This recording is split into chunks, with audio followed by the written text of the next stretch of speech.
Closed captioning brought to you by the University of Toledo, celebrating its 125th anniversary.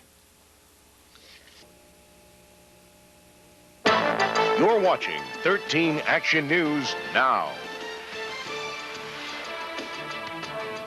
This man is behind bars tonight, charged with the car bombing that injured his wife, Linda. Good evening, everyone. That's tonight's top story. Charles Lister is charged with attempted murder in the bombing of his wife's car. That explosion happened April 8th outside the Trust Company in Springfield Township. Linda was seriously injured. Then 2 weeks later, FBI agents searched the family home. Among the items taken, financial documents, wire cutters, and pipe joint compound. 2 days after the search, Charles Lister attempted suicide. In a suicide note, he accused federal agents of unfairly targeting him for the explosion. Lister was arrested just before 8 tonight. We have special live team coverage beginning with 13 Action News reporter Laura Spitzer. Laura? Well, that's right. Charles Lister has been arrested and booked here at the Lucas County Jail for the car bombing of his wife, Linda Lister. Now, the joint operation happened just a few hours ago and comes after more than a month of intense investigation. Federal and local agents finally had enough evidence to connect Charles Lister to the April 8th car bombing which severely injured his wife Linda. Tonight they arrested Lister on charges of attempted murder, aggravated arson, and felonious assault.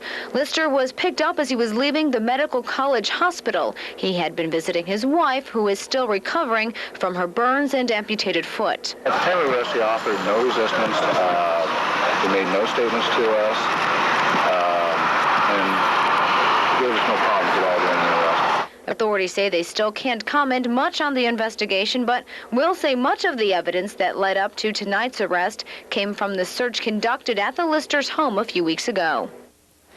Now, authorities say they have not issued any other arrest warrants in this case, so from that we can draw the conclusion that right now Charles Lister is the only suspect. Reporting live from the Lucas County Jail downtown, Laura Spitzer, 13 Action News.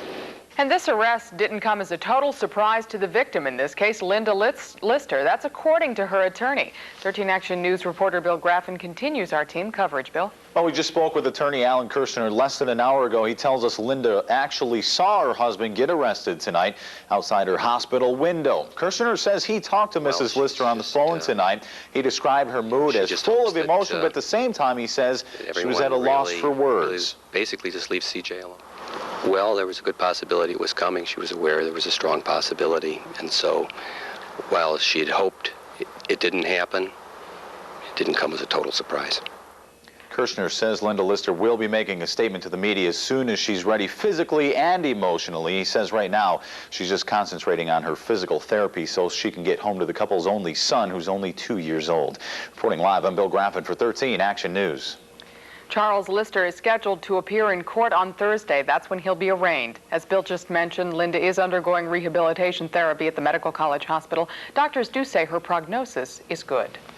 An arrest is made in the slaying of a Toledo woman. Late this afternoon, police charged 15-year-old Vicente Guevara of Toledo with the shooting death of 23-year-old Karen Thompson. The teen confessed to the murder late this afternoon after police arrested him on a tip. Thompson's body was discovered early yesterday morning on a sidewalk along Woodville Road. Police say she was shot in the back of the head as she walked home from work at an area 7-Eleven. Guevara is charged with aggravated murder. A detention hearing is scheduled for tomorrow. In the meantime, a guilty plea from a Toledo man charged in a deadly shooting. Kenneth Fry is charged with the death of Lee Abbey. Abbey was shot in his home January 27th by men posing as police officers. Investigators say the men were looking for drugs. 5 other men are also charged with this crime. A 7th man is still at large. Jeep keeps Toledo guessing, and the game could go on longer than expected. Sources close to the Keep Jeep effort say a decision could be delayed until the fall. Union officials say the automaker can't make a move until contract negotiations are completed. Those negotiations start next week and could run through the summer. A Chrysler spokesperson said today that the company has no deadline for a decision. Expect delays crossing the river. The Anthony Wayne Bridge shut down tonight. Crews are making repairs to the bridge, which is also known as the high-level bridge.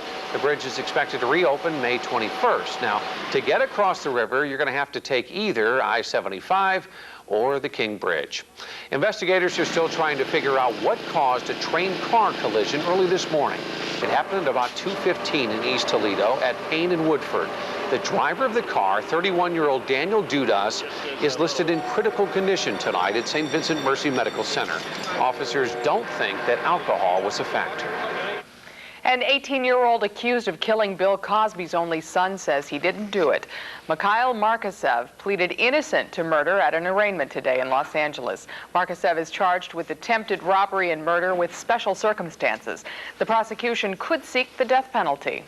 Evidence continues to build against Timothy McVeigh in the Oklahoma City bombing trial. An FBI photographer testified today that she took a picture of a Ryder truck key used in the bombing. Now, the key was found in an alley near the federal building. Also, tire tracks found at a storage facility matched a Ryder truck. A homeless man is behind bars tonight after the beating of a doctor. The attack happened in California and was caught on videotape by a tourist. The victim was an ophthalmologist who treated the homeless for free. He was later treated and released. Some tense moments in New Jersey this afternoon as a gunman hijacked a bus and held the driver hostage. The man kept police at bay for over 3 hours before surrendering. The driver was released unharmed. The gunman had apparently fled after a robbery attempt. A powerful earthquake measuring 6.1 hit the Japanese island of Kyushu today. A supermarket partially collapsed and injured one person. Inspectors found no damage at the Kyushu nuclear power plant. Rail service was halted for track inspection, and freeways were temporarily closed.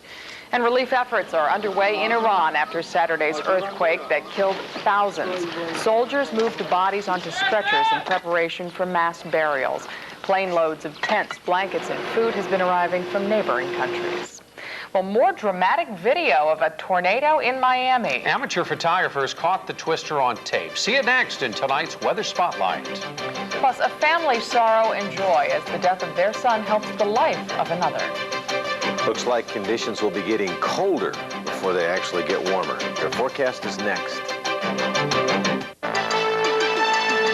You're watching 13 Action News.